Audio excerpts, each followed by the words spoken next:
नमस्कार दोस्तों। सबसे ज़्यादा जो क्वेरी आप लोगों से आया है वो आया है कि साइंस का, सर साइंस कैसे कवर करें। तो ये आप लोगों के लिए सीरीज स्टार्ट किया गया है। आपका सपोर्ट रहना ज़रूरी है और अगर आप हर एक वीडियो देखते हो तो मैं ये कहता हूँ कि आपको साइंस में कुछ प्रॉब्लम होने वाला है, चाहे वो आपका केमिस्ट्री हो, फिजिक्स हो या बायोलॉजी हो।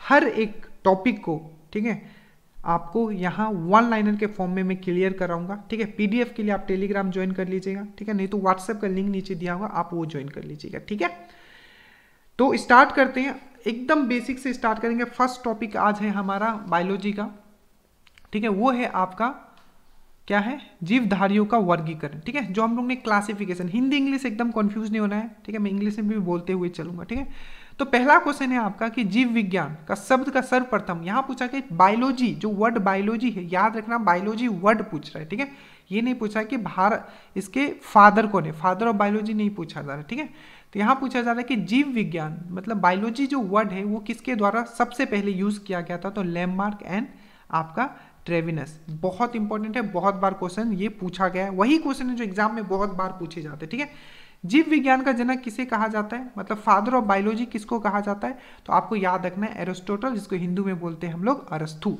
दो पॉइंट आपको यहाँ याद रखना है कि फादर ऑफ अगर बायोलॉजी बोले तभी भी आप अरस्तु बोलोगे या एरिस्टोटल बोलोगे, या आपको फादर ऑफ, ठीक है, आपका जूलॉजी बोला जाए तभी भी आपका अरस्तु ही बोला जाएगा। तो फादर ऑफ बायोलॉजी या फादर ऑफ जूलॉजी दोनों का आंसर जो होगा आपका एरिस्टोटल या अरस्तु, और एरिस्टोटल को ही हिंदी में अरस्तु बोला जाता है। ठीक है, चीज समझ में आया। अब देखिए, father of modern taxonomy. Taxonomy अगर मैंने आप मुझसे जुड़े हो, मैंने आपको समझाया था टेक्सोनॉमी क्या। टेक्सोनॉमी मतलब था वर्गीकरण, मतलब जीवों को अलग अलग, ठीक है, जातियों में बांटना। ठीक है, जैसे कि हमने पढ़ा होगा 5 किंगडम क्लासिफिकेशन जो विटिकर दिया था, जिसमें आपने प्रोटिस्टा पढ़ा होगा, मोनेरा पढ़ा होगा। ठीक है, इस तरीके का जो क्लासिफिकेशन होता है, ठीक है, आपका जंतुओं का, उसको हम लोग टेक्सोनॉमी बोलते हैं। तो फादर ऑफ, ठीक है, आधुनिक वर्गीकरण के पिता किन्हें बोला जाता है, फादर ऑफ मॉडर्न टेक्सोनॉमी, ये अगेन है आपका कार्ल लिनिशियस।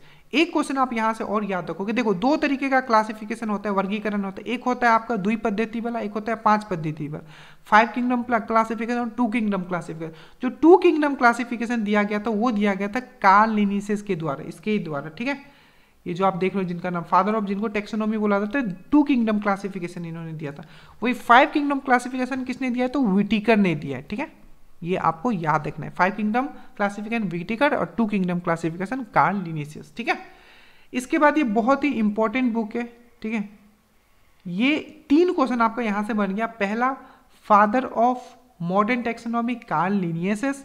2 पद्धति वर्गीकरण जो किया गया था किसके द्वारा, कार्ल लिनियस के द्वारा। और एक बुक लिखा गया था सिस्टम नेचुरा, ये किसके द्वारा लिखा गया था, तो ये भी जो है, ठीक है, तो देखो कार्ल लिनियस की पुस्तक का नाम था जिसे जीवधारियों को 2 भागों में बांटा गया था, तो ये है आपका सिस्टम नेचुरा, बहुत इंपॉर्टेंट। ठीक है, वनस्पति विज्ञान का जनक किसे कहा जाता है, मतलब फादर ऑफ बोटनी। अब यहाँ क्या आता है, बोटनी पूछा जा रहा है। ठीक है, तो वनस्पति विज्ञान का जनक किसे कहा जाता है, थियोपेरेटस को बोला जाता है। ठीक है, वीडियो अंत तक देखना है आपको। ठीक है, और ये आप लोगों के लिए स्टार्ट किया गया, तो प्लीज़ नीचे कमेंट करके बताइएगा और लाइक जरूर दबाइएगा, ताकि मुझे ये पता चले कि हाँ आप तक चीज़ें पहुँच। अब देखो, और जो भी चीज़ें हैं एक एक पॉइंट एग्जाम में आए और सब एनसीईआरटी से उठाए, A to Z चीज़। ठीक है, देखो तो विज्ञान का नामकरण, ठीक है, वैज्ञानिक नामकरण, ठीक है, जो साइंटिफिक जो नेम दिया जाता है किसी भी जंतु को, ठीक है, तो किस तरीके से दिया जाता है, तो याद रखिएगा जो पहला शब्द और जो दूसरा शब्द होता है, देखिए जैसे कि क्या हो गया, होमो,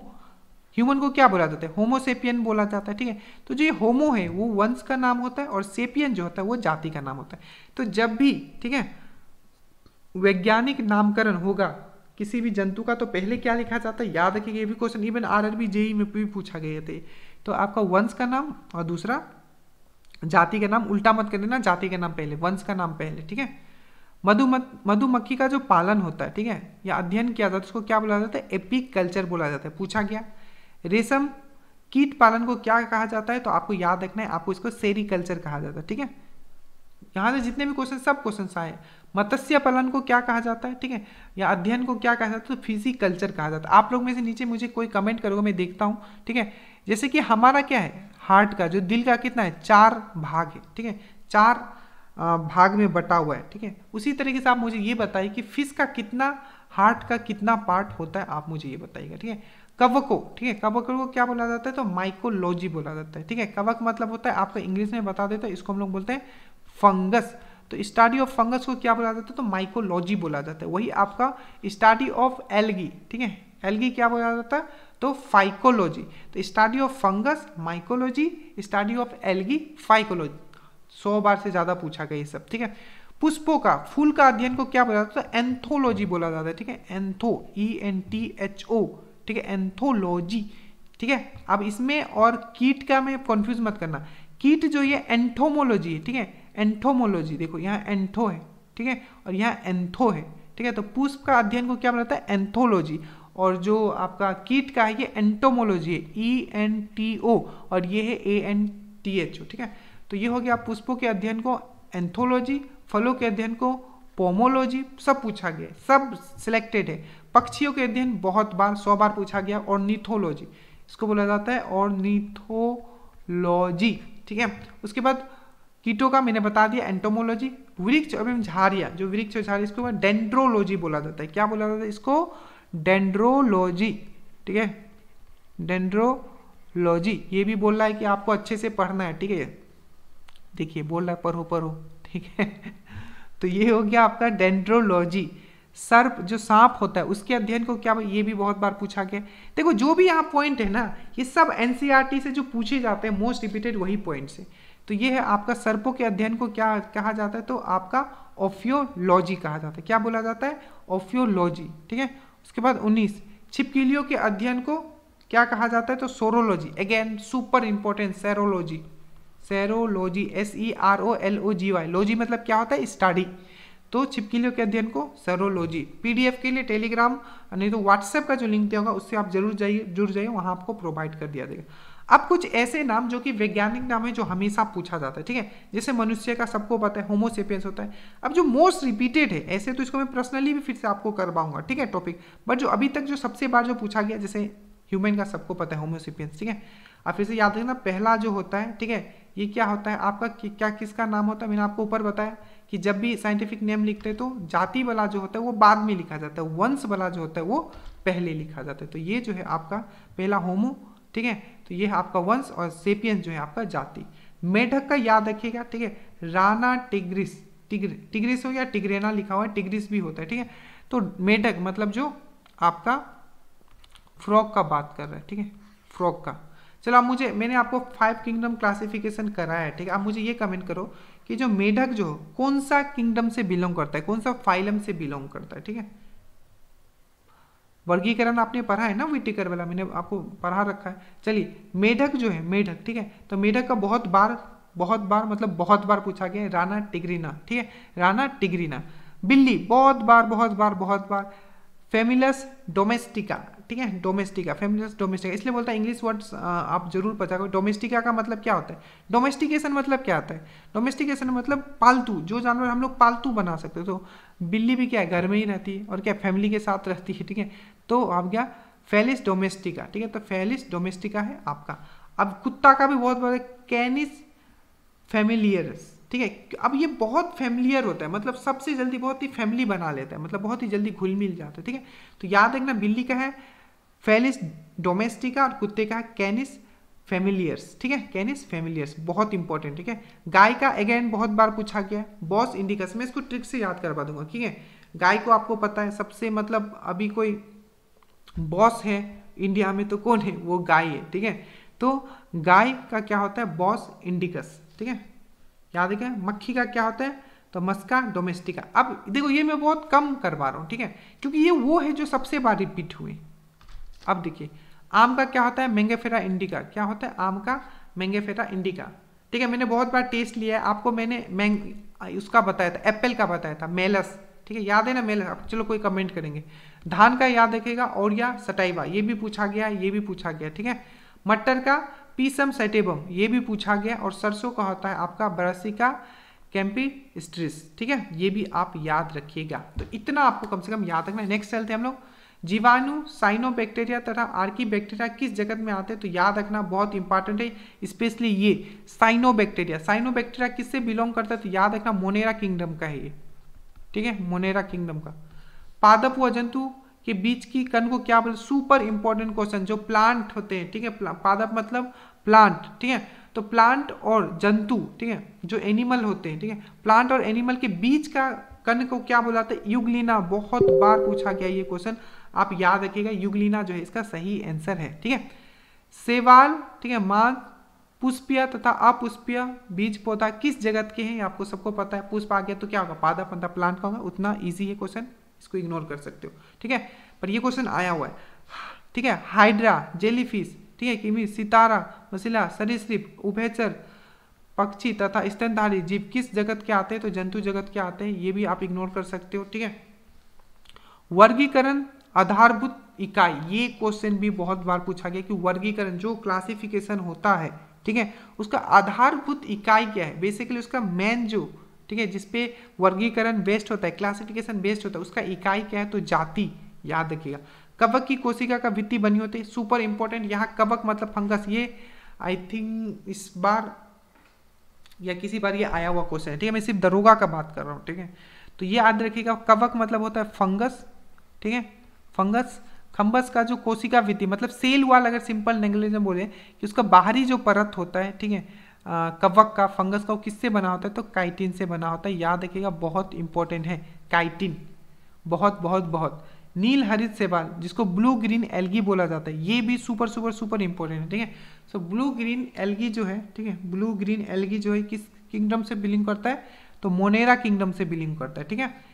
एक कोशिका जीव किसके अंतर्गत है? ठीक है, तो ये है आपका प्रोटिस्टा के अंतर्गत आता है। एक, अब ये याद रखना, मतलब जैसे कि आपको इसके जगह क्या दे देगा? आपका पैरामेसियम दे देगा, ठीक है, या आपको एमोइबा दे देगा, ठीक है। तो ये जितने भी ये सिंगल सेलुलर है, ठीक है, सिंगल सेलुलर जीव, जैसे पैरामेसियम हो गया, एमोइबा हो गया, ये सब क्या दे देगा? आइदर आपको पूछ लेगा कि एक कोशिका जीव किसके अंतर्गत आता है? तो प्रोटिस्टा के अंतर्गत आता है, या आपको ये पूछ लेगा कि पैरामेसियम और एमोइबा, क्योंकि ये सभी सिंगल सेलुलर ऑर्गेनिज्म है, ये किसके अंदर आता है? तो ये भी प्रोटिस्टा के अंदर आता है, ठीक है। बहुकोषीय मतलब मल्टी सेलुलर ऑर्गेनिज्म, ठीक है, तथा इक्वेरेटिक, ठीक है, आपने पढ़ा होगा प्रोकैरियोटिक और इक्वेरेटिक, ठीक है। तो प्रोकैरियोटिक मतलब सिंगल सेलुलर ऑर्गेनिज्म, ठीक है, जिसका एक कोषीय जीव जो होता है। इक्वेरेटिक मतलब मल्टी सेलुलर ऑर्गेनिज्म। तो किसके अंतर्गत आता है? तो ये है आपका एनिमेलिया के अंदर आता है, याद रखिएगा, एनिमेलिया के अंदर सिर्फ बहुकोषीय जंतु आते हैं, ठीक है। पौधे में, ये भी इंपॉर्टेंट है, ठीक है, पौधे में अर्धसूत्री विभाजन के लिए उपयुक्त भाग, अर्धसूत्री मतलब मियोसिस, ठीक है, मियोसिस मतलब होता है सिंगल सेल जो डिवीजन हो जाता है दो भाग, दो ये में, तो उसके लिए कौन सा इंपॉर्टेंट है? तो परागोस, जिसको हम लोग एंथर बोलते हैं, ठीक है। अब ये देखो, मियोसिस को, मियोसिस मतलब होता है, मैं थोड़ा समझा देता हूँ, ठीक है। मियोसिस मतलब होता है कि मान लो कोई एक सेल है, ठीक है, और ये क्या हो जाए? एसेक्सुअल रिप्रोडक्शन होके एक सेल जो है दो भागों में, दो जंतुओं में टूट जाना, मतलब सिंगल सेलुलर ऑर्गेनिज्म में बोलते हैं, या सिंपल मानो मियोसिस मतलब सेल डिवीजन, ठीक है। अब देखिए, ये है आपका आलू, एक प्रकार का, याद रखना, ये रूट्स नहीं है, ठीक है, आप ये मत समझना कि अंदर ये होता है, इसको इंग्लिश में ट्यूबर बोलते हैं, ठीक है, ट्यूबर, ये रूट्स नहीं है, ठीक है, ये मत समझना कि अंदर है तो रूट्स है, ठीक है, इसको कंद बोलते हैं इंग्लिश में, ठीक है, ये रूट्स नहीं है, जैसे मैंने आपको पढ़ा है। अफीम का वनस्पति नाम क्या है? अगेन ये भी पूछा गया है, तो एम्बालिका, ठीक है, अफिसिनोलिस, ठीक है, अम्बालिका एफोसिनोसिस, ये चीज आपको याद रखना है। थैलियोफाइटा ग्रुप, इसको मैं फिर पर्सनली अलग अलग करके भी पढ़ाऊंगा, इसमें बहुत सारे क्वेश्चन है कि जिम्नोस्पर्म, एंजियोस्पर्म, ये सब क्या है उसको मैं समझाऊंगा, ठीक है। तो थैलियोफाइटा वर्ग के पौधे होते हैं, मुख्यतः क्या होते हैं? तो जलीय होते हैं, ठीक है, जल में उपजते हैं। जंतु जगत का सबसे बड़ा संघ है, ये भी बहुत बार पूछा गया कि जो भी 5 किंगडम क्लासिफिकेशन आपने 5 तरीके का वर्गीकरण पढ़ा, उसमें सबसे बड़ा कौन है? तो एंथ्रोपोड है, ठीक है। ऑक्टोपस बहुत बार पूछा गया किससे बिलोंग करता है? तो आपका मोलस्का से बिलोंग करता है, ठीक है। 5 क्वेश्चन हम यहाँ और करेंगे, 40 क्वेश्चन रहेगा आपका, और कल से जो रहेगा मैं ट्राई करूंगा कि कम से कम 70 क्वेश्चन आपको कराया जाए, 70 नहीं तो 50 क्वेश्चन हर दिन, ठीक है, और एक्सप्लेनेशन के साथ करूंगा मैं, ठीक है। तो कोशिका विज्ञान से चलती है कि कोशिका का शक्ति गृह मतलब आपका powerhouse of the cell, बहुत बार बहुत ईजी है, ठीक है, माइटोकॉन्ड्रिया को बोला जाता है, ठीक है। और पूछे कि किसको, ठीक है, सुसाइडल बेग कहा जाता है, तो किसको कोशिका का आत्महत्या की थैली कहा जाता है? लाइजोसोम, बहुत ही सिंपल क्वेश्चन, बहुत बार पूछा गया, ठीक है। कौन सी कोशिका वनस्पति व पशु दोनों में उपस्थित होती है? तो यह आपका सूत्र कनिका जो होती है, ये होता है दोनों में उपस्थित होती है, ठीक है। कहीं भी डाउट हो इंग्लिश वाले को तो कमेंट कर देना, ऐसे हिंदी इंग्लिश में दोनों में लिखे चलना, ठीक है। कोशिका क्या है, ठीक है, तो कोशिका जीवधारियों की संरचनात्मक, रचनात्मक व कार्यात्मक इकाई है। याद रखना ये पूछा गया है, ये भी क्वेश्चन, ठीक है। सेल का ये दिया हुआ था, ठीक है, ये वाला दिया हुआ था और ऑप्शन में सेल दिया था, ठीक है। तो जीवन धारियों और रचनात्मक व कार्यक्रम का इधर मतलब functional and structural unit of life अगर बोल ले, क्या बोल रहे हैं, functional structural unit of life, तो वो क्या आपका सेल है, ठीक है। कोशिका की खोज किसने की थी, तो रॉबर्ट हुक 1665 में की थी। देखो ये आपका आज का था, हर दिन इसी तरीके का वीडियो आएगा। मैं ये नहीं कि सिर्फ बायोलॉजी लूंगा, पर बायोलॉजी के क्वेश्चन सबसे पहले करवा रहा हूँ क्योंकि सबसे ज़्यादा क्वेश्चन आता है। वीडियो अच्छा लगा हो तो एक प्लीज़ अपनी तरफ से लाइक कीजिएगा, ठीक है, और पढ़ते रहिए। अब इसी तरीके आप साइंस का डर खत्म हो जाएगा, साइंस में इसी तरीके से करवा दूंगा आपको, ठीक है। जय हिंद, जय भारत।